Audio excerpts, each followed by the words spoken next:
అందరికీ నమస్తే. ఈరోజు తెలంగాణ అసెంబ్లీలో మాజీ ప్రధాని డాక్టర్ మన్మోహన్ సింగ్ గారి సంతాప తీర్మానం ప్రవేశపెట్టి అందరూ సభలో ప్రతి ఒక్క పార్టీకి సంబంధించిన నాయకులు ప్రతి ఒక్కరూ తమ తమ సంతాపాలను తెలియజేశారు. అట్లాగే కొంతమంది భారతరత్న ఇవ్వాలని, మరికొంతమంది ఖచ్చితంగా ఏదేని మన రాష్ట్రంలో కూడా ఒక దానికి సంబంధించి ప్రధానమంత్రి మన్మోహన్ సింగ్ గారి పేరు పెట్టాలని తీర్మానం చేసిండ్రు. అందరికీ ధన్యవాదాలు తెలియజేస్తూ, ఎందుకంటే భారతరత్న ఇవ్వాల్సిందే డాక్టర్ మన్మోహన్ సింగ్. ఎందుకంటే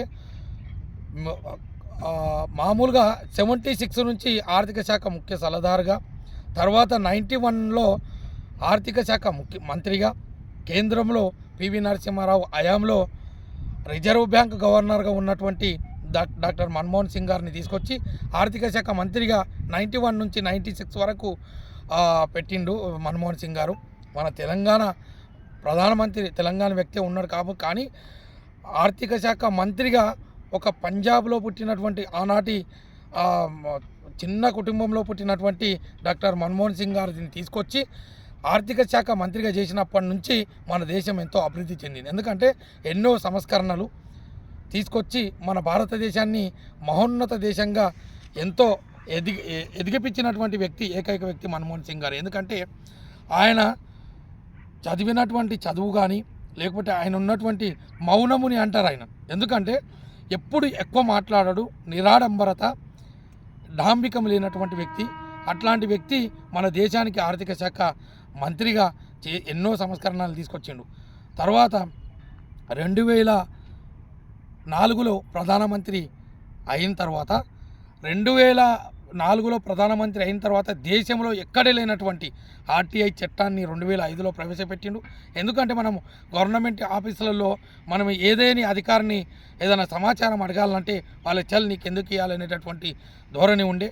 అట్లాంటి ధోరణిని తీసేసి ప్రభుత్వ అధికారినైనా ఒక సామాన్య పౌరుడు ఒక చిన్న లెటర్ ద్వారా సమాచార హక్కు చట్టం కింద సమాచారాన్ని రాబట్టుకోవచ్చు అనేటటువంటిది తీర్మానం చేసి బిల్ ప్రవేశపెట్టి దాన్ని తీసుకొచ్చినటువంటి ఘనత అప్పటి ప్రధానమంత్రి మన్మోహన్ సింగ్ గారికి దక్కింది.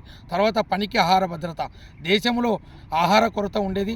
ఆహారం లేక చాలామంది పేదలు, నిరుపేదలు గూడు కుట్టు కుడ్డాకు నీరు అనేటటువంటిది ఎప్పుడైతే ఇందిరాగాంధీ చెప్పిందో, అట్లాగే 2005లో డాక్టర్ ప్రధానమంత్రి మన్మోహన్ సింగ్ గారు ఈ పనికి ఆహార పథకం అనేటటువంటి NRGS అనేటటువంటి కార్యక్రమాన్ని మన ఉమ్మడి ఆంధ్రప్రదేశ్లో, అది అనంతపూర్ డిస్టిక్లో తీసుకొచ్చినటువంటి ఏకైక వ్యక్తి అప్పటి ప్రధానమంత్రి డాక్టర్ మన్మోహన్ సింగ్ గారు.